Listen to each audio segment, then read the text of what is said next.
तो मैं 20 साल का हो चुका हूँ एंड मेरे जो टीनेज ईयर्स थे वो इतने कुछ खास नहीं निकले। लोगों से किचकिच होती थी, लड़ाइयाँ होती थी, दोस्त वगैरह बनते थे लेकिन वो सांप निकल जाते थे।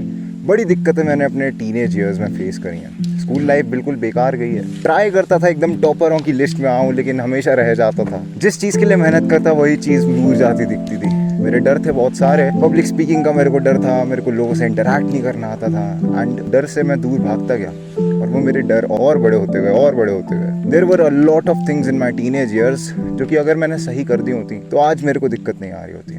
तुम्हारे टीनेज ईयर्स तुम्हारे फंडामेंटल साल होते हैं जो कि तुम्हें डिफाइन करते हैं एज अ पर्सन। अगर तुम उन सालों को एकदम अच्छे से गुजारते हो ना, देन मोस्ट लाइकली तुम्हारी 20s, 30s, 40s भी बहुत प्यार से निकलेंगी।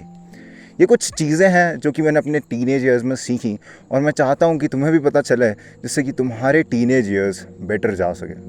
Do not blame others for your own life. बचपन से हम देखते आते हैं, लोग कहते हैं कि गवर्नमेंट की गलती है, कि स्कूल सिस्टम ख़राब है, एजुकेशन सिस्टम ख़राब है, CBSE, ICSE बोर्ड, NTA वगैरह ये एकदम ख़राब ऑर्गेनाइजेशन हैं जो कि हमें रोबोट्स में बदलते जा रही हैं। ये चीज़ें ख़राब होंगी अपनी जगह, लेकिन तुम क्या कर रहे हो? Do not blame these organisations for your own things. तुम्हारी लाइफ अगर अच्छी नहीं चल रही तो डू नॉट ब्लेम अदर्स। मेरे साथ होता था जब मैं 10th 11th में था, तो मैं खुद तो कुछ पढ़ता नहीं था एंड मैं ब्लेम कर देता था अपने टीचर्स वगैरह पे कि उन्हें कुछ पढ़ाना वगैरह नहीं आता। इवन दो उन्हें नहीं आता था सही में, लेकिन मैंने पढ़ने की भी कोशिश नहीं करी। मैंने एक बार ही देखा, सोचा कि हाँ बेकार है तो बेकार ही होंगे।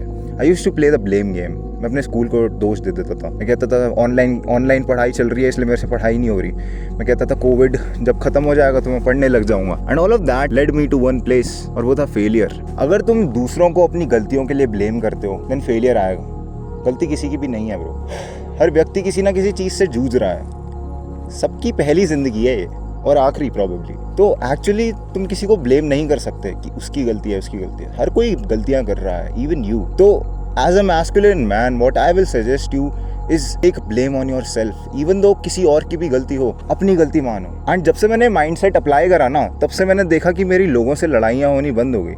मैं अपने पेरेंट्स को हर चीज़ के लिए ब्लेम कर देता था। मेरे कपड़े नहीं मिलते थे तो मैं अपने घर वालों को, मम्मी पापा को कहता था कि आपने कहीं खो दिए मेरे कपड़े, कहीं रख दिए, आपकी वजह से नहीं मिल रहे। एंड उससे क्या होता था? क्लेश ऑफ क्लेंस घर में, समझ रहे हो? तो if you do not want कि तुम्हारी लोगों से लड़ाई हो, take the blame on yourself. हाँ भाई मेरी गलती थी, आई एक्सेप्ट इट। तुमने देखा होगा रोड रेज वगैरह में, तुम गाड़ी चला रहे होते हो, सामने वाला कभी बंदा गाड़ी नहीं हटाता, तुम्हें ही हटानी पड़ती है। Take the blame on yourself. अगर तुम भी नहीं हटाओगे, सामने वाला भी नहीं हटाएगा, तो क्या होगा? आर्ग्यूमेंट होगा। और जब भी आर्ग्यूमेंट होता है तो किसी का भला नहीं होता। तुम्हारा भी दिमाग खराब होता है, उसका भी दिमाग खराब होता है, उसके साथ साथ टाइम वेस्ट और होता है। इवन दो अगर तुम्हारी गलती भी नहीं है, टेक द ब्लेम ब्रो।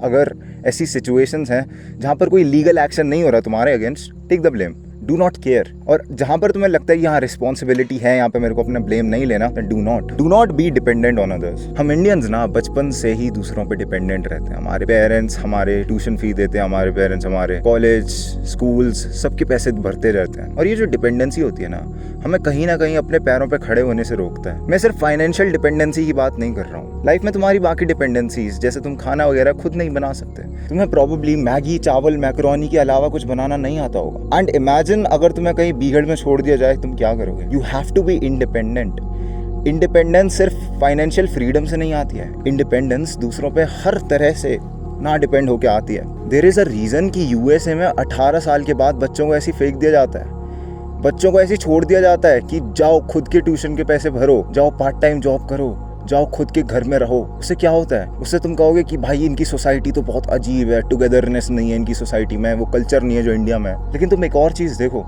कि वो सब करके बंदा इंडिपेंडेंट बन रहा है। And there is a reason why USA is the most developed country. तुम्हें अपनी कंट्री से ज़्यादा प्रॉबेबली USA के न्यूज़ के बारे में पता होगा, और वो यही रीज़न है। तो the best thing is B dependent on your self. किसी और से एक्सपेक्ट मत करो।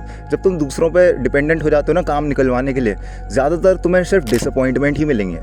मैं अपना काम निकलवाने के लिए जब भी दूसरों को कहता हूँ, ज़्यादातर होता है कि मेरे साथ कि मेरा काम पूरा नहीं हो पाता एंड आखिर में आकर मेरे को खुद ही करना पड़ता है, और जल्दबाजी के चक्कर में वो काम खराब हो जाता है। तो from day one tell yourself that you are alone in this world, और तुम एज अ मैन रिस्पॉन्सिबिलिटी लो और अपने काम को खुद से करो। Do not be dependent on anyone. Do not find happiness in other people. देखो ज़्यादातर क्या होता है, जब हम खुद से खुश नहीं हो पाते ना, तो हम प्यार ढूंढते हैं, हमें किसी का प्यार मिल जाए। ये वही डिपेंडेंसी वाला पॉइंट है। लेकिन इसमें क्या होता है, बंदा प्यार ढूंढने के चक्कर में दूसरों की खुशी में अपनी खुशी देखने लग जाता है।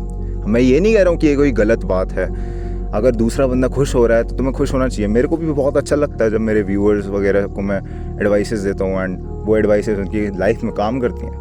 That is not what I am saying. मैं ये कहना चाह रहा हूँ कि जो बंदा ऑलरेडी अचीव कर चुका है उसकी हैप्पीनेस में तुम हैप्पीनेस मत देखो, की जगह तुम्हें वो बंदा बनना है जिसकी हैप्पीनेस में बाकी लोग हैप्पीनेस ढूंढ रहे हैं। तुम व्लॉग्स वगैरह देखते हो, तुम एल्विश भाई, सौरभ जोशी, ध्रुव राठी वगैरह को देखते हो एंड तुम खुश होते हो उनको देखते हो, देखो इसके इतने सब्सक्राइबर्स हो गए, देखो इस बंदे ने ये कर लिया, देखो इस बंदे ने ये वाली गाड़ी ले ली। बट उस बंदे ने कराया वो सब, तुमने नहीं करा। Do not find happiness in other people. मैं एक टाइम पर एक स्ट्रीमर था XQC, उसे बहुत देखा करता था एंड मैं बहुत खुश होता था कि भाई हाँ उसको $100 मिलियन की डील मिल गई, उसे भाई गाड़ी भी खरीद ली उसने। बट क्या फ़ायदा, उसने खरीद दिया, तुमने कुछ नहीं करा। अगर तुम दूसरों की हैप्पीनेस में हैप्पीनेस ढूंढते हो तो तुम्हें प्रोग्रेस कभी नहीं मिलती है।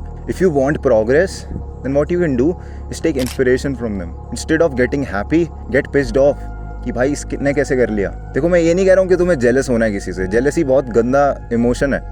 तुम्हें ईर्ष्या नहीं रखनी किसी से, लेकिन तुम्हें कम्पिटिटिवनेस रखनी है, तुम्हें कंपटीशन रखना है। जब तुम कंपटीशन करते हो ना किसी और से, तब देखा गया है कि तुम्हारे अंदर टेस्टोस्टेरोन बढ़ता है और यही तो चीज़ है। कंपटीशन जब बढ़ता है तब तुम्हें डिप्रेशन आएगा, एंजाइटी आएगा। वो जो पाथ है वो टफ है, लेकिन किसी और की हैप्पीनेस में हैप्पीनेस ढूंढना बहुत ही ईजी पार्ट है। एंड तुम्हें भी पता है जो चीज़ आसान होती है वो हर किसी को मिल जाती है, लेकिन जो चीज़ मुश्किल होती है वो हर किसी को नहीं मिल पाती है। तो अगर तुम्हें वो बंदा बनना है जिसकी खुशियों में बाकी लोग खुशी ढूंढ रहे हैं, then you will have to work hard my friend, then you will have to give up on some things. तुम्हें प्रायोरिटीज़ सेट करनी पड़ेंगी।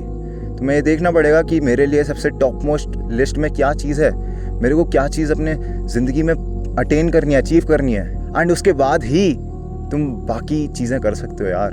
एनीवेज, या मेरे को पार्ट करना अच्छा नहीं लगता, बट अगर तुम चाहते हो मेरे साथ एक कॉन्वर्सेशन होल्ड करना और तुम चाहते हो कि और चीज़ें मैं तुम्हें बताऊं, इनसाइट्स दूं, क्या क्या मैं जानता हूं, क्या क्या तुम्हें लाइफ में हेल्प कर सकता है, then you can come on one conversation, a call with me, जो कि टोटली तुम्हारे और मेरे बीच प्राइवेट होगी। पहला लिंक होगा डिस्क्रिप्शन में, उस पर क्लिक कर देना।